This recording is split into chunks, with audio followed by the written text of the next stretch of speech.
សួរបងប្អូនអ៊ំពូមីងទាំងអស់ឥឡូវម៉ោង12កន្លះហើយយកកូនមកជីជ័រកដាយប់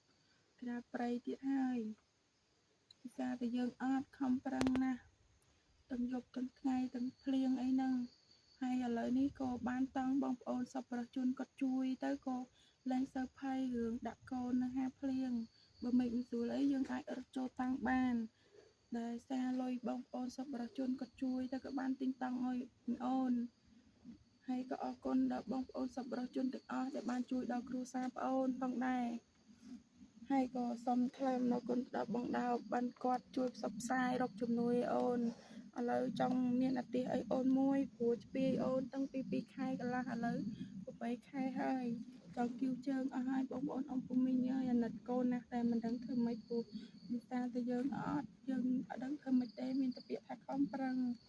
ឥឡូវដាក់កូនដេកធ្វើការម៉ោង12កន្លះយប់ហើយពេលអូនភ្ញាក់បានស្ពាយអូនទៀត